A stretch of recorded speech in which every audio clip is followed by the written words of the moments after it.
Hi guys, so it's Thursday and that means it's live Facebook Live Q&A day. So this week we did another poll and we got, I put up 4 things and then we also got a question from Melissa. I'm going to address her question first, but she said no contact with relatives when you have children. How do you do it? Now, this actually is kind of a trick, and it really, no contact in general requires you to be stubborn, okay? You gotta be committed to it. And really, you're not gonna do no contact with relatives. You're actually gonna do gray rocking with little bits or long bits of no contact. This weekend, I get to do this with my father because he's in town. And I haven't had a relevant conversation with him since, I don't know, 10 years ago, 8 years ago when they kicked me out.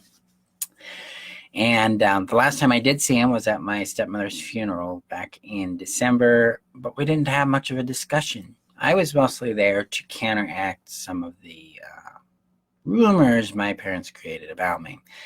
And but, enough about that. But here's how I'm going to deal with this, okay? It's going to be at a social gathering. We're going to have a barbecue. I'm going to show up. I'm going to say hi, and I'm going to make myself a burger, and I'm going to enjoy myself. I am not concerned with how he thinks or how he feels. Okay, this is what gets us hooked back into the narcissistic experience, the narcissistic roller coaster ride. Like if you went to, Disneyland, for instance, right? And they had the most epic ride. They could probably call it the narcissistic nightmare because they love bomb you, and then they devalue you, and then they discard you, and then they come right back in with a Hoover, which is attention. It's like a gift or a text like, hey, man, remember that one time when we did this? And you're like, oh, the feelings. And then back into it. I'm not there to give him supply. I'm there to have a burger, enjoy the company of my brothers and sisters, my kids and my nieces and nephews, and to have that. And so, and my dad's a passive narc. Okay, he's more of the covert. And so I don't have to do much. I just show up, I say hi, and then he doesn't give a shit. Now, when you have more of the overt, verbally or physically or emotionally abusive type, they're going to go right after you. They're going to insult you. They're going to attack you. They're going to weaponize your past against you. Things that were sensitive to you, they're going to use against you. So be prepared for that. And get the ODA guide, the Sanity Now guide, basically, to help you begin to practice how to observe and rather than absorb them. Because that's the trick, period, with no contact or with your gray rocking or with your doing what's called volleyball. Absorbing is where they get you, and they get you by either love bombing you, devaluing or insulting you, or giving you the silent treatment. They're trying to punish you to make you change your behavior. You'll come back to being the old self you were, which is really about you regulating their feelings. That's what a narcissist wants. That's what toxic people want. They don't want to deal with their feelings. They don't want to grow up. They don't want to be mature. They want you to take care of their feelings for them. That is called supply or, regulation. We are regulating them. That's not our job. Our job is to be ourselves. But if you're in close proximity like you are, Melissa, then it's all about persistence in the patterns. Just like, the kids are here. If they're violent to the kids or they try to indoctrinate the kids, use questions to get the child to understand what's going on. But if they're violent, don't interact. Just walk away.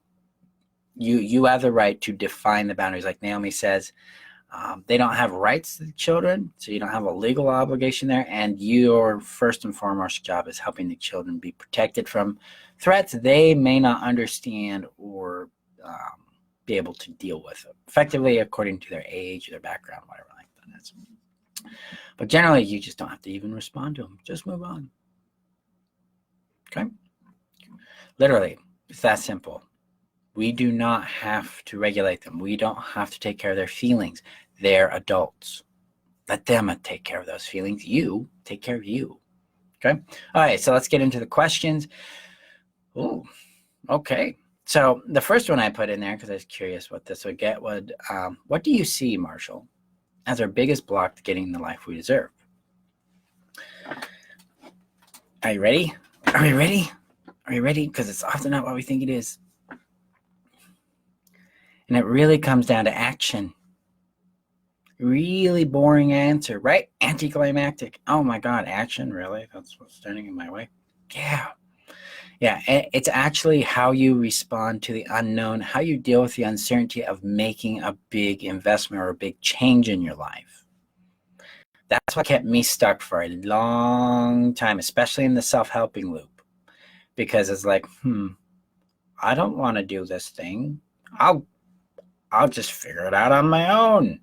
And then I get stuck again. Oh, I'll figure this out on my own. Nope.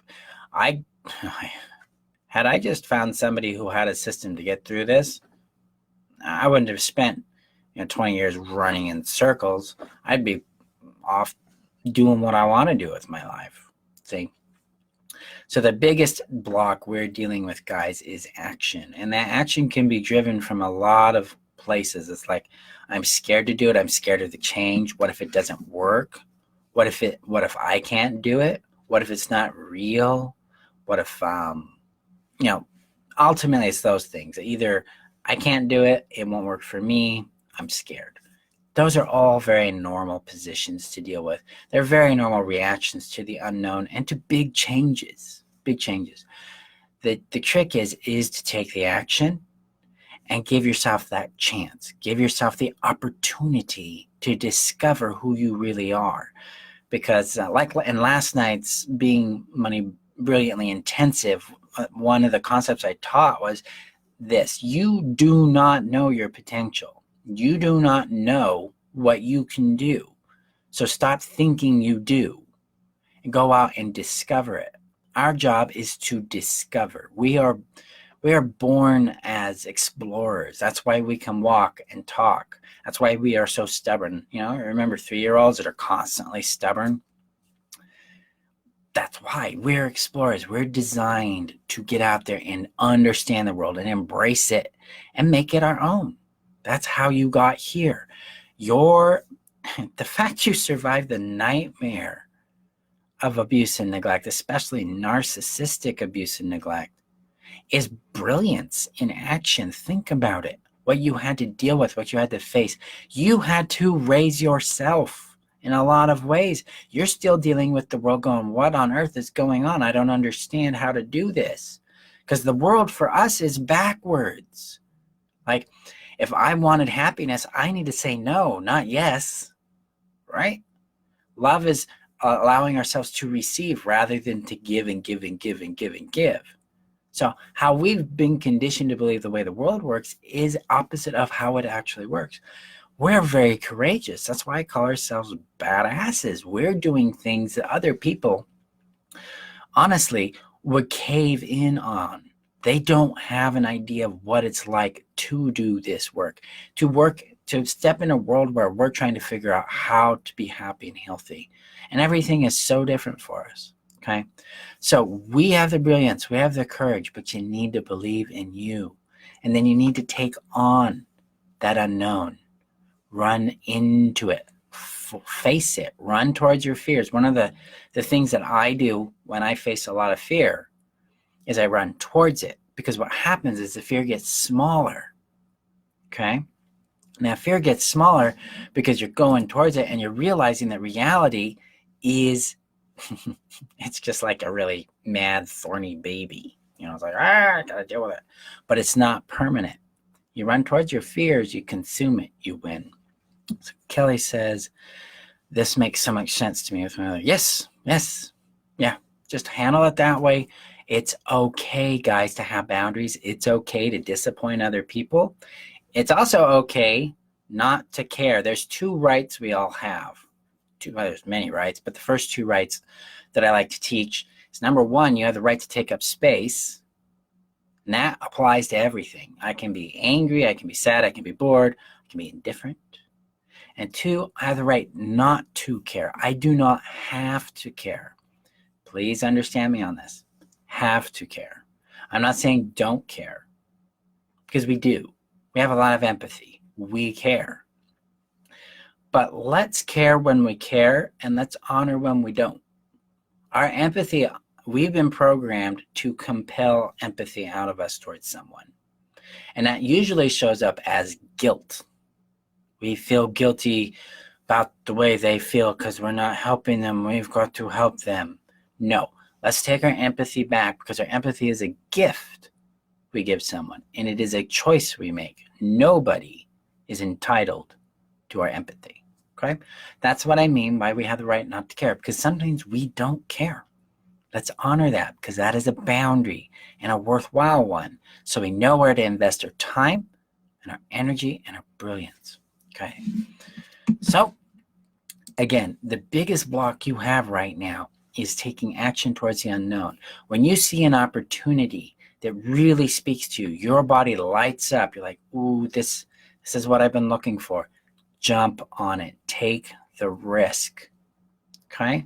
That's what got me out of codependency. That's what got me out of deficient relationships, the toxic relationships. It's actually what's got me to succeed in my life, is by stepping into that unknown and seeing what happens.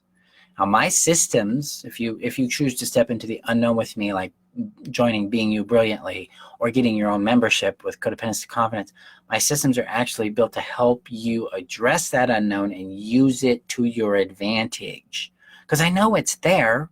I had it when I stepped out and did it. Every one of my clients and every one of my students have had it. And then I'm like, let's all use this unknown to make our brilliance come alive. So my systems help you address that. So you get bigger return both on your time, your money, your energy, and your courage, so you can thrive. Okay? All right. So question number 2, recognizing the narcissistic cycle. Love bombing is the first signal, okay? And your body's going to show up in this in a very specific way. You are going to become euphoric. Oh my God, I've always wanted this. He's telling me everything I've ever wanted to hear. These needs, this emptiness, this lack of wholeness is going away. I feel whole. I feel like he completes me. Red flag number 1. And red flags don't mean slow down. Red flags mean stop. Walk away. Get the hell out of there. Okay? If you feel like someone's completing you, stop. Step out. Because that's a bigger problem right there. That's where your love addiction's coming in, and where they're going to be either made responsible for you, by you, or they're going to manipulate you to make you responsible for them. Number 1. Number 2. Love bombing is irrational claims, like they've known you for 2 days and they want to get married, or you're the best thing they have ever had. Okay? I've never met anybody like you. And how long have they known me? 4 hours. Red flag. Healthy people in dating do not do that. If you want to know how healthy dating works, check out Dating 101 and then my upcoming Dating to Discover system. I'll guide you right to people you want to date that want to date you without any of this drama. All right. So love bombing, number 1. Number 2, say no and see what they do. And say no consistently about things you don't want to do and see what they do. Because that'll smoke a narc out in a heartbeat. Because they're going to start getting agitated. They're going to push on your boundaries. They're going to try to convince you to change your mind. Well, can we do it now? Well, I just said no like 20 minutes ago. And I said I would tell you if I'm interested in doing the thing. Most of the time, the pressure comes in on money or sex, right? So if they're making that kind of pressure, red flag, because they're not listening. Healthy people, 1, respect your boundaries. 2, care about how you feel. So 3, they're going to respond to that with love and with kindness. Okay? They're like, okay, yeah, you do you. Okay, so Connie says, right to take up space means something different to me. I have never felt that I have the right to take up space in this world. I'm sorry. Yeah. No, actually, you're right on target there, Connie. The right to even exist. That's your first right. The right to take up space, the right to exist. Yeah, that's personal autonomy. You have the right to exist as you are, literally right now. So that's really cool. I'm really excited that you're beginning to start to feel differently though. Good. Follow that. Explore it though. Let it prove itself to you. Let it enlighten and expand you. But that's awesome. Keep with that because you're beginning to discover you and your territory, your shape, and how you fit in the world. Your brilliance, and I use this word literally, guys. We are brilliant. It's not like, ooh, Marshall has a marketing gimmick. It's more like, ooh, wow. Yeah. What if I was brilliant? What if there isn't anything really wrong with me? Maybe the decisions I've made are actually part of brilliance. Maybe, and I call that's a brilliance principle called the brightness of you. What else is possible now? Yeah, so keep with that. Run with it. Okay. So say no. See what they do. Confront them on bad behavior. See what they do. Healthy people will say, oh, yeah, I got to work on that. They're going to discuss it with you. They're going to care about how they feel, how you feel, and they're going to empathize. They're going to take the feedback. Now, if you find the guy discarding you, you suddenly get silent treatment. They stop contacting you. They're not going to involve you in their lives. You just got discarded. Walk away. Man, you deserve someone who will be upfront with you, whether or not it's going to be a rejection or not. You deserve someone that cares enough and respects you enough to say, hey, this isn't working, or hey, here's a problem, let's talk about it. Guys, this is really about appreciating our value.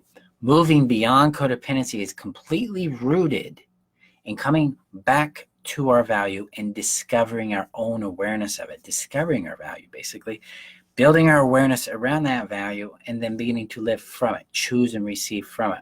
Those are the 3 principles that I teach in the Being You Brilliantly mentorship, and it's what we build throughout the membership. So if you want a quick, join the mentorship. If you want to take it on a self-guided way, get your membership in Codependency Confidence. But the trick is our value is sacred, so we want to keep that with us. We want to keep it rooted in our body, rooted in who we are. And who we are isn't a definition, is something we experience. We discover who we are when we do this, okay? So people who respect value will not just discard you. They want to talk about it. They're going to respect your complaints because they respect you as a human being. And you deserve that. You deserve that from you to yourself, and you deserve that from other people you give the privilege to have in your life. Because once you start seeing yourself as a privilege to have in people's lives, valuing yourself, that's going to start making a lot more sense. Now, I don't say privilege in the narcissistic sense, like, oh, wow, you should feel really grateful I'm in your life. No, it's more like, hey, you're in my yard. My yard is sacred. I'm giving you a chance to be here, and I hope you'll respect it. Because if you don't, then I'm going to be very sad because I have to kick you out. Because I like you. I'd like you here, but I don't like you more than I like myself. So please respect my boundaries. Okay? All right. So let's go to the 3rd one. Am I selfish for rocking the boat? Selfishness is a fun one because we're constantly called selfish. Why are you so selfish? Oh, you have feelings, you're selfish. Oh, you want something, you're selfish. Why are you so selfish? Selfishness is not about wanting something. It is not about choosing you. It is not about doing something for you. It is not about putting yourself first. No. Selfishness is about forcing someone else to give you something they don't want to give you. Selfishness is when someone else tries to get us to give them something we don't want to give. Okay? Nobody's entitled to anything from you. You're not entitled to anything from anybody else. Even in your marriages, you're not entitled to anything because people have personal autonomy. They're sovereign. And so relationship isn't an entitlement. It's not a right. It's a privilege.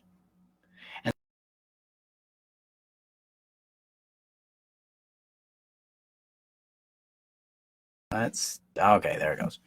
So this way we can show up and understand that when we rock the boat, we're not being selfish. We're advocating for ourselves. Conflict is not bad. It's not a shameful thing. Difference isn't a bad or shameful thing. Okay? Conflict is where we have differences that have a little friction, and then we need to come to understanding so we can then reach. When you have understanding, then you can start building a bridge between each other. Or if the understanding is too divergent, then you find incompatibility, and then you may have to either move on from the relationship or put a pin in it and say, let's come back to this later. That's something you guys would have to determine between each other. But healthy dynamics expect difference and conflict, and they're willing to have it. But it's not violent. They don't burst in the room. Oh, you mother, son of a blah, blah, swear, you know. No, they're like, hey, I need to talk about something that's really bothering me that's very serious right now, okay? So when can we do that? And you're like, oh, okay. So let's do it now. And it's like, okay, well, you know, this is what's going on. I'm kind of frustrated with this habit of how you spend money, Marshall, because it kind of makes things tight at the end of the month. And I would really like us, I don't like that because it makes me feel very uncomfortable and insecure financially. So I'd like us to stop doing that. How can we change that? We're like, interesting. Okay, yeah. Yeah, I can see what you're saying with that. So I can see that I'm contributing it. So let's try it. This thing over here. Okay, you know, but maybe I disagree with them. Well, you know, it is my money. It is my budget. I understand it makes you nervous, but you do have your money, and I'm keeping my end of the agreements. So I'm not going to change that. I'm able to keep my commitments to you, and that's where I'm at with it. There you go. You know, that's an interesting example of how that could go. But conflict isn't going to be violent. They're not going to swear. They shouldn't be attacking your character. They can be upset. You can be upset. But being upset isn't about yelling and swearing and name calling. It's about like, hey, this really hurt me. Stop doing that. You know, that's okay. It's okay to have feelings, and it's okay to express those feelings in a constructive way. Hey, Renee. Ooh, a heart. Okay, so that's what we want to do there. Now, and yeah, thank you for letting me know that you are getting a lot from these things. I like doing this. Guys, I love teaching. This is fun. I enjoy giving you guys information, watching you change your lives, get out and do this. So I appreciate that feedback. All right. Now, the last one is, does love and hurtful behavior go together? Nope. And I'm not talking about accidental hurtful behavior, like, oops, I've stepped on your toe, or I said that mean thing that hurt your feelings, and now I got to repair it. Pain in relationships is inevitable, but it's not a result of abusive tactics. In abusive systems, we confuse the abuse with love sometimes. We think that we earned the abuse. We didn't. Nobody earns abuse. Make that very clear. You didn't earn their temper tantrums. You didn't earn their character attacks. You didn't earn the devaluing, the insults, the insinuations, the gaslighting, the crazy making. None of that. You didn't earn any of it. Abuse, I equate abuse to Drano. Do you drink a little Drano? Do we tolerate a little Drano in life? No, we don't, because it's poison. Okay? Love does not beget abuse. It does not beget harm. And when hurt happens in a relationship where love is, understanding and empathy become priority. We don't go towards being right. We don't go towards scorekeeping or defensiveness. We go towards, I am sorry. Why do we do that? Because we care about how each other feels. So we respect the feelings, the needs, the wants of the other. And the other is reciprocating that towards us. So they love and respect and care about how we feel too. This is how we get into this organic experience of being seen, loved, and fulfilled. Okay? So love and hurtful behavior do not go together. Okay? Okay, guys. So last words, I guess, for today's Q&A. You guys are doing really great. The group has exploded. I appreciate your guys' recommendations, referring the group to people, referring me to others, participating, asking questions, taking my feedback, taking the feedback others are giving you. Thank you for supporting each other, for keeping this a safe and powerful place for us, because you guys make this ball roll. This is part of your magic, you know. And I'm really grateful for how you show up for each other. And let's keep that going. So thank you for being you.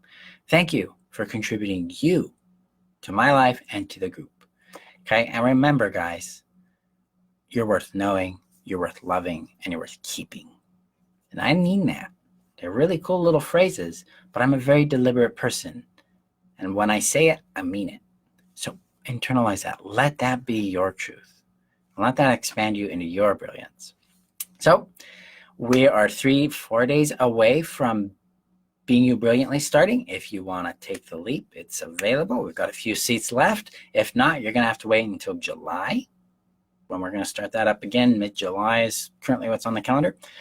And then also, you can always join Codependency Confidence and start your journey quickly and rapidly. Okay, so I'll post the links in the header. If you guys have any other questions, please continue to just share in the group. I'll respond there, and I will see you guys in next week's. Ooh, Renee has a question, so let me answer this real quick.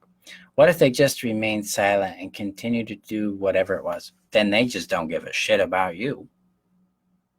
To be really, really blunt, they don't care. They're not showing up for you. I mean, that's silent treatment right there. That's one of the most cruel and uncomfortable things we can do to a human being or have done to us, right? Nah, that's not love, period. That's the last time that happened to me, I just walked. I never went back to that. And I know for most of us, we're in marriages. We are highly entangled with the other individual. So walking, leaving can be very, very complicated and messy and stuff.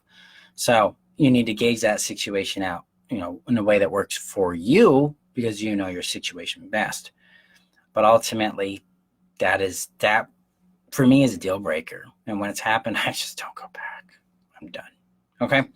So there's not much you can do there. Healthy relationships are built on proactive, open communication.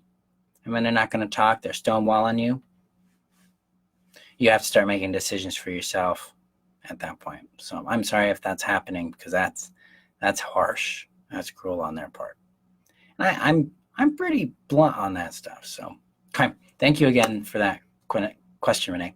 You guys have a great evening. I will see you guys in next week's live Q&A for the group, and I'll see you online. Bye-bye.